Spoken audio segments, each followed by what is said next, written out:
Greetings, Tenno. Today I wanted to talk about probably the most underrated Warframe for new players. Let me introduce you to Ivara. Now I know some of you just want to screenshot and not pay attention to the video, so I'll just go ahead and save you some time. Alright, for those of you still here, let's talk about Ivara. I'm going to fly through her abilities pretty quick because they're not really that complicated. Ivara's passive gives her enemy radar up to 50 meters. It's a decent passive and it stacks with other radar mods. Her 1 has 4 different modes, each one shoots a different arrow. Cloak arrow puts a field on the ground that makes you and an ally who stands in it invisible for the duration. It can also be fired onto your robotic companion to make them have an invisibility field over you, but that's kind of clunky and useless to Ivara because she can already go invisible. Dashwire arrow creates a tightrope that Ivara can walk across, which is very underrated for certain activities that we'll get into later. Noise arrow creates a distraction to draw enemy attention. I hardly ever find a use for it. Sleep arrows will put enemies and, more importantly, animals in open worlds to sleep. Ivara's 2 is what I normally subsume over, but by default it allows you to take control of a projectile that you've shot. There are builds around this ability, but that's not going to be the focus of what we're doing today. Her 3rd ability is what we're really here for. Ivara can turn invisible indefinitely.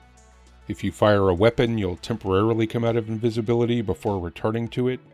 But if you melee or if you use a silenced weapon, you'll stay invisible. While invisible, Ivara's movement speed is reduced and she can't bullet jump, but she can still jump, double jump, and roll.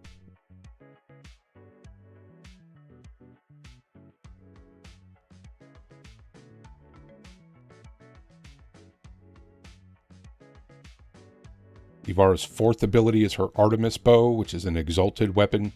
The weapon isn't that great, but it'll get you through the star chart, and it can be built up later on to do decent enough damage even in Steel Path.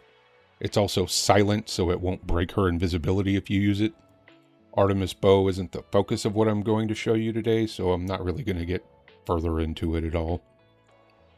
In my opinion, Ivara is the best Warframe in the game for utilitarian purposes, not just for new players, but even later on.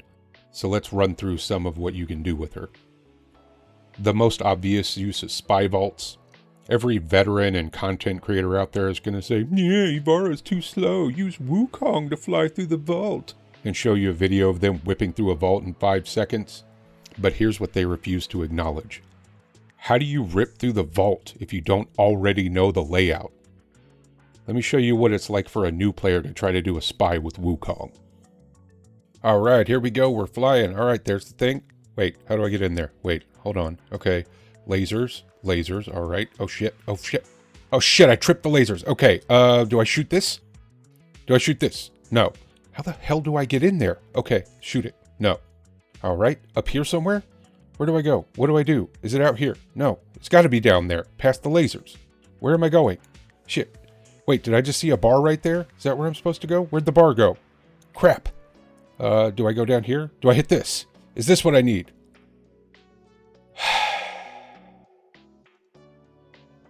If you use Ivara, yeah, it'll be slow, but you can stay invisible for as long as you need to, not tripping any lasers while you wander around and figure out where to go.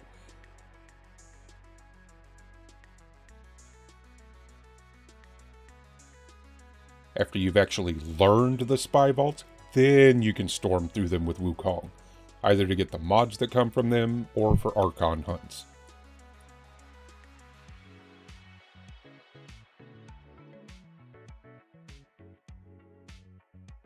Now, let's talk about other uses that nobody talks about.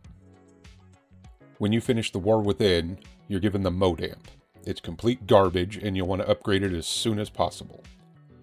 When I first started, it seemed like the only way to get an upgraded amp was to kill Eidolons, but how do I kill Eidolons with this garbage amp? Veteran players will tell you to get a 111 amp, but how do I do that? Enter Ivara. Ivara's invisibility also has a passive where she pickpockets an enemy that she's near, so if you go into the plains of Eidolon at night, Vomvalis spawn, And guess what the only item that they can drop is? Sentient cores. When Ivara pickpockets them, she gets a sentient core, then she can just go ahead and kill them and get a second sentient core. The loop here is to find the Eidolon, shoot it with your trash mode amp.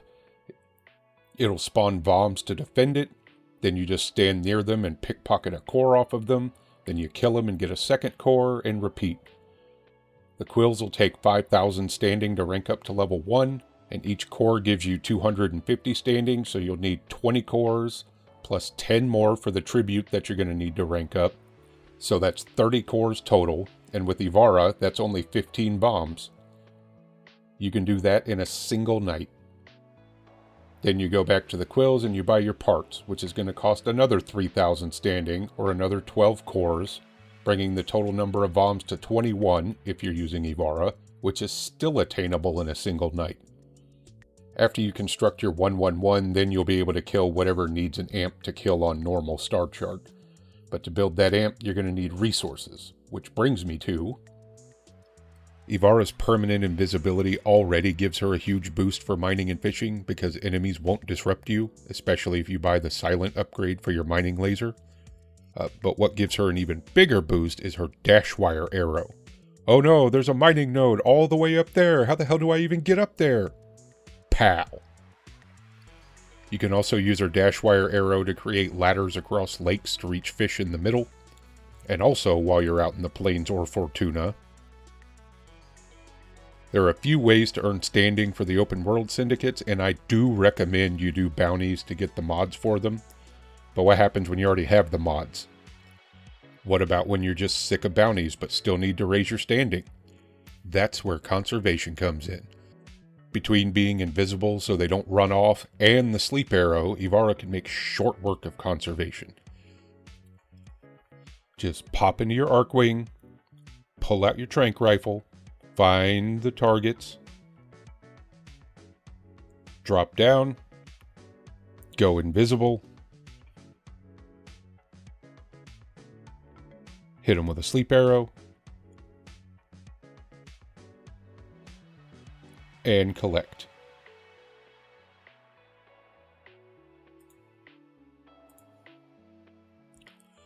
Why don't you just use the trank rifle? Because after you shoot the first bird, the others are going to fly off. I can just do that with Baruch or Equinox. You're going to get Ivara long before you're going to get Baruch. And I think she's easier and more versatile than Equinox. The last thing I'd like to talk about is Simaris standing. You're going to need to get a few mods from him, and the way to do that is by scanning targets. If the targets aren't alerted, you get more experience. So using an invisibility frame makes it so much faster.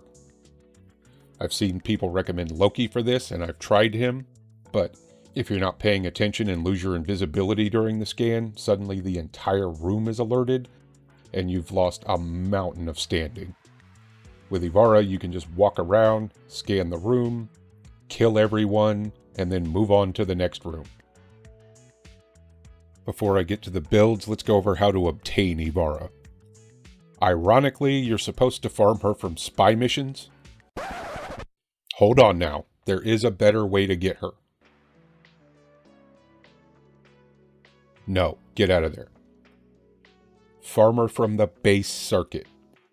Yes, you'll have to wait for her to come up in the rotation, but it's so much faster and easier than trying to get her from spy vaults.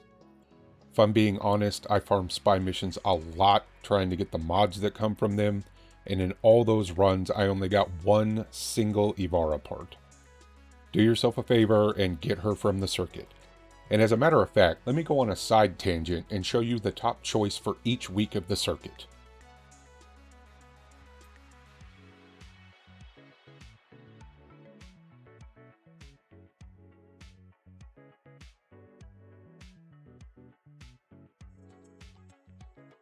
Now to finish off, I have a couple of builds for you guys.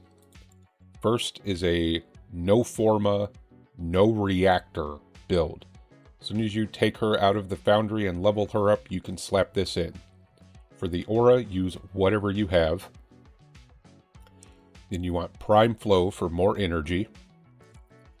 Infiltrate is required for spy vaults because it lets you pass lasers without triggering them. Streamline gives you more efficiency so that your abilities cost less energy. Duration is very important on Ivara because efficiency will reduce the initial cost to go invisible, but duration reduces the cost per second. So if you look at the drain per second, we're at 0.3. If I take off narrow-minded, now we're at 0.45 per second. That adds up fast when you're trying to stay invisible indefinitely. So to cap or to put our duration up as high as possible, we're going to use narrow-minded, leave it at rank 8, continuity, and augur message. Now, if you're willing to spend a little extra, or if you're willing to spend a little platinum, I recommend preparation. To do that, I would probably take out continuity and augur message and just run something like that. But that would be my new player build, and this is actually the build that I used for most of my leveling. Now for your late game build, this is what I currently use on Ivara. Arcane Energize is great. If you're watching this around when it goes live, the Belly of the Beast event is going on. This Arcane should be your first priority. It doesn't even have to be rank 5. I also like Arcane Nullifier. That way the purple Eximus, if they end up getting their field under me, it doesn't drain my energy. Enemy radar is not really important. Her aura, you could use corrosive projection. You could use whatever you want here. Growing power would work if you're willing to Forma the aura. I put preparation in the Exilis slot. And then upgraded to the primed versions of flow and continuity. Streamline is still here. Infiltrate is still there. Fleeting expertise for even more ability efficiency for when I'm using dash wire arrows, or if I actually use her bow, although I normally don't with this build. Narrow-minded is still here. Augur message is still here. And Umbral Intensify is optional. You don't really need Umbral Intensify. You don't really need a strength mod at all. You could put any strength mod in here. You could put Augur Secrets. I wouldn't put Blind Rage, but you could put Augur Secret. You could put regular Intensify. And if I'm being honest, I only recently unlocked the Exilis slot on her, and I actually had preparation here the whole time. The only real benefit strength gives you, since I'm not really using her bow, is it lets her move a little bit faster. She will move faster while invisible with higher strength. I said I subsumed over her too. Perspicacity is perfect for that. Before you have this unlocked in the Helminth, you can just use ciphers or just hack the terminals manually. Either way. For the brand new players, and if you don't have preparation yet, as soon as you finish the War Within, pick Zeneric as your focus school and use Wellspring to get your starting energy. The other thing I like to keep on Ivara after you do Whispers in the Walls, you'll get the Grimoire. There is nothing special about this build other than the Zada Invocation, which gives energy regeneration.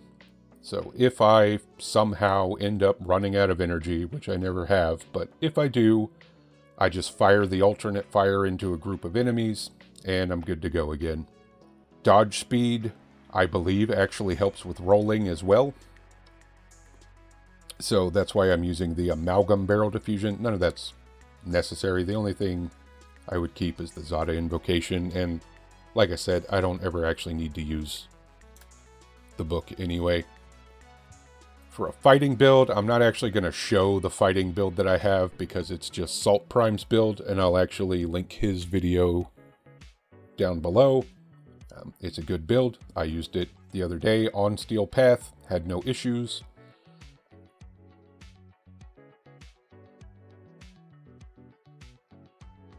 And for a couple of weapons, so silenced weapons are golden with Ivara. When I first started using her, I used the Dread. You probably have this already.